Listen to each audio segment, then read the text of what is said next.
but now he has this open line for his rook, this active bishop, and all of white's pieces are better than all of black's pieces. So black tries to generate some pseudo activity with queen to e4, and now what to play here for white?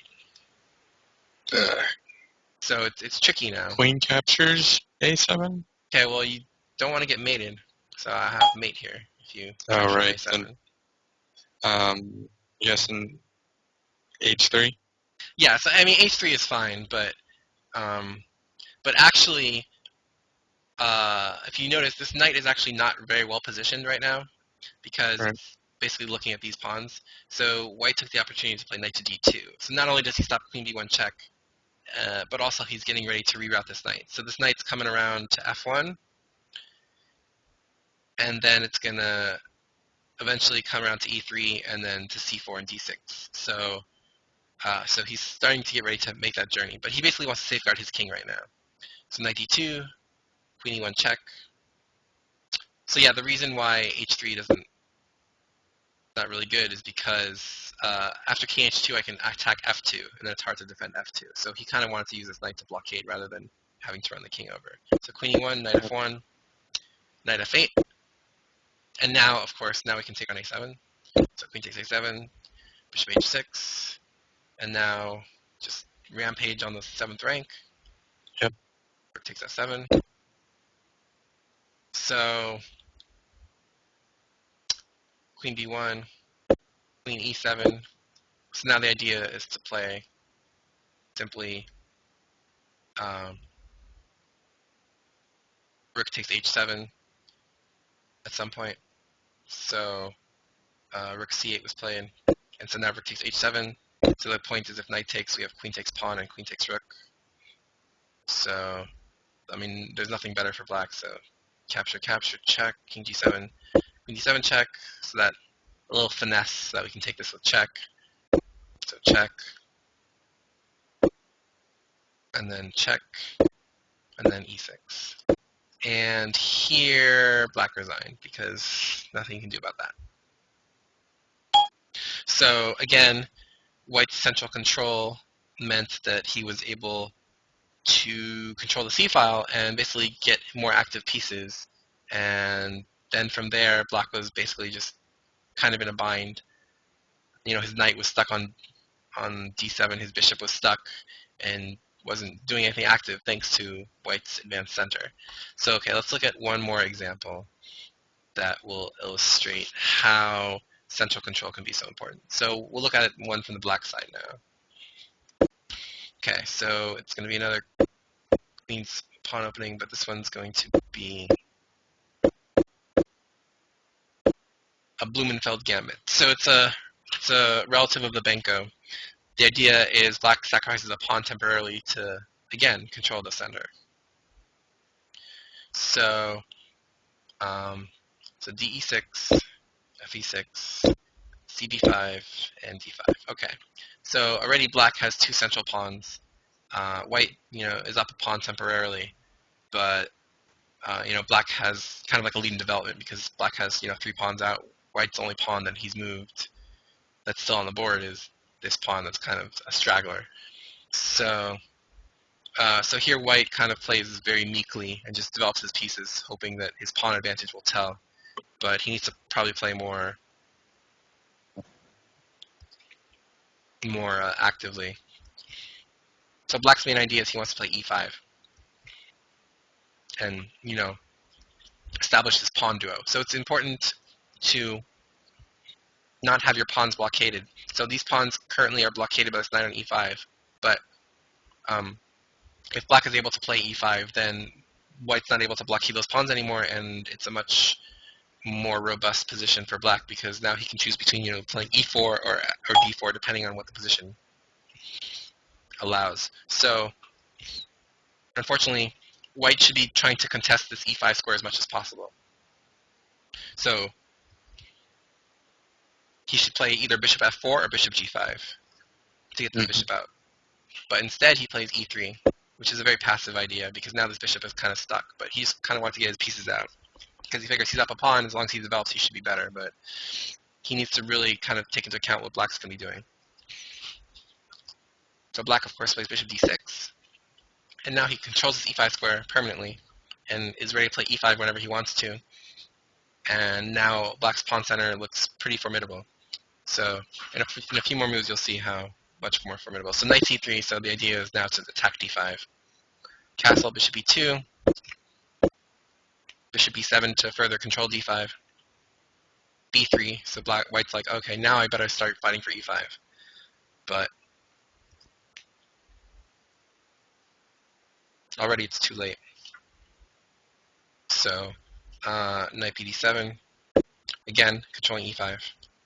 Bishop e2, queen e7, again, controlling e5. So now he has all his pieces controlling e5. Castle, rook a d8. So now he wants to also control d5. So all his pieces are geared towards making this big pawn center. So queen c2, and now finally, what does black play here as a full justification of his pawn sacrifice? So what does black play here? I guess we'll go with rook e8. Okay, but facing he can actually just build his pawn center right away, right? Oh yeah, e5. Yeah, exactly. So now this guy's protected 3 times. This guy's protected twice, and can be protected 3 times. This guy's protected 3 times, right? Mm-hmm. Everything's protected 3 times. So white's pieces are kind of aimlessly placed, and now there's some real threats. So what's black's threat here? Let's put it that way. He could push d4, e4. Right. So which one? Yeah. So d4 and e4 both look appealing. So which one is the more dangerous one? I think e4 would lock out a lot of white's pieces. Yep. From the king side. Very good. But also, what are we attacking with the move e4? The knight. Right. But what else are we attacking? Like kind of indirectly in a way. So what does e4 open up? It opens up for white. No, for black. Oh. What piece does it opens up h2. Yeah, exactly, right. So bishop d6 on h2, right. And with no knight on f3, it's hard for black to defend. So really, or it's hard for white to defend. So basically, white needs to transfer this knight on f3 to d2 to f1 to defend h2, or else it's going to be indefensible. So white basically needs to move this rook on f1 so that he can move his knight back to f1 to help defend. But where's he going to move the rook? If he moves the rook to d1, which makes more sense,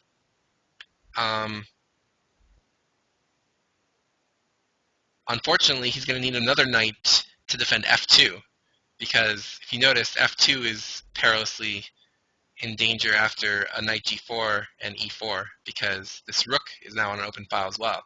So the only square the rook can go to have this knight go back to f1 and this knight go to d1 is rook e1. So he had to play rook fe1, and you'll see after e4, knight d2, knight e5, now he's just threatening to play knight fg4 and hit f2, so he had to play knight d1, and now knight fg4, bishop takes g4, knight takes g4, knight f1. Okay, so finally white got his knight defending these pieces.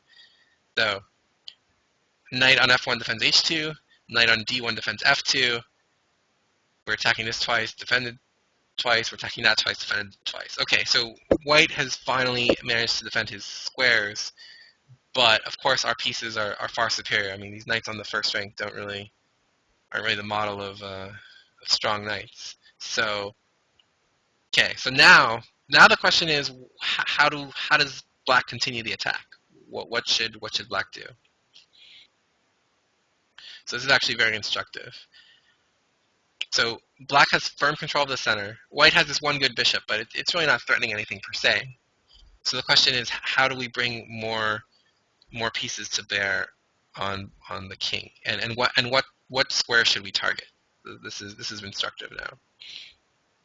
Well, we could either try doubling up the rooks on the f file. Mm-hmm. That's one goal. True. So something like over to rook the H. f7 or something, and then rook d f8. Yeah. Yeah. Okay. Is there anything else maybe? Queen H4. Right. Try and aim for that H.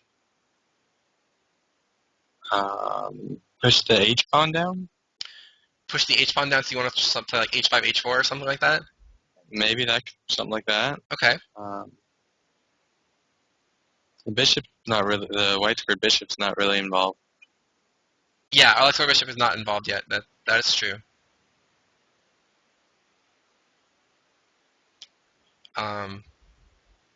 Okay, so your plans are revolving around attacking the point f2, right? F2 or H2. Yeah. Okay, so I'm gonna tell the chat that the point we're actually gonna attack is going to be g2. Does that surprise you? Okay. So the point is that f2 and h2 are actually somehow defensible. Like he can always play rook e2 if he wants to further defend f2, and h2 he can always play g3 to defend. But g2 now suddenly is very weak, and so black plays queen to g5. So the idea is simply, well, he just wants to play this, and this, and this, and mate. And surprisingly, that's not easy to stop. Also, black has ideas of playing rook to f3, which is a cute move. So after h3, for example, or I mean, say black played rook c1 or something, he could play like rook to f3, maybe. Kind of cute. And if take, he can like take on h2, maybe. And if he plays here, take on f3, and this is probably mating for black. So there's always ideas of that. Because the idea of rook f3 is to play like rook f3, rook h3, and then try to take on h2. But yeah, so the main idea now is to attack g2, because now since the dark squares are relatively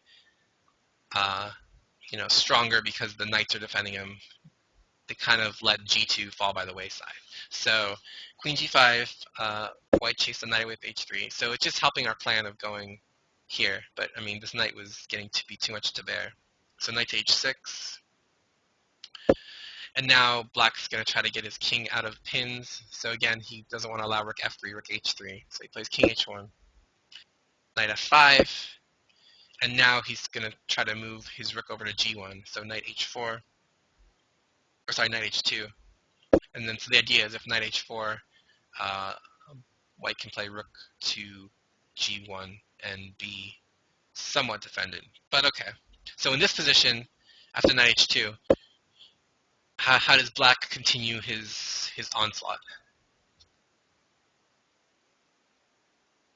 So this is very. We can check with the knight. Okay. Yeah, that's true. Okay, what happens if pawn takes? Take with the queen, and you've got the queen and the bishop Right. lined up on that knight. It's true, but is there a way to defend that?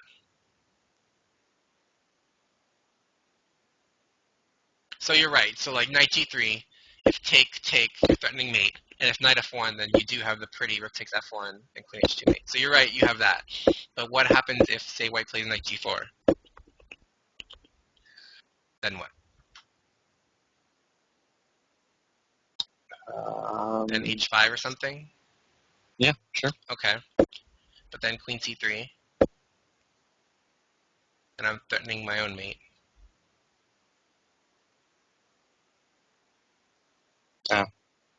That's kind of annoying. At d4, I can take, and then...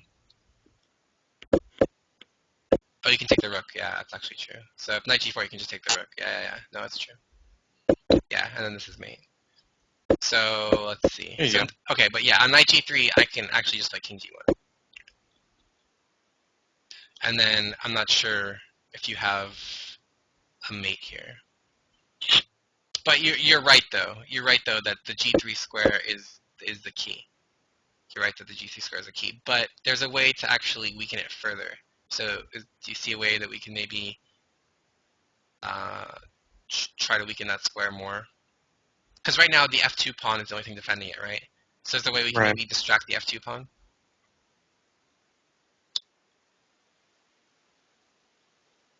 We can attack it with the rook.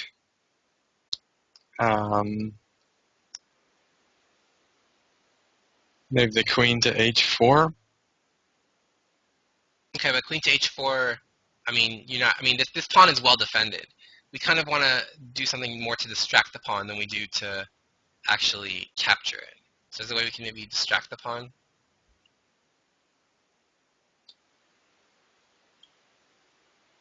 Something with the e3.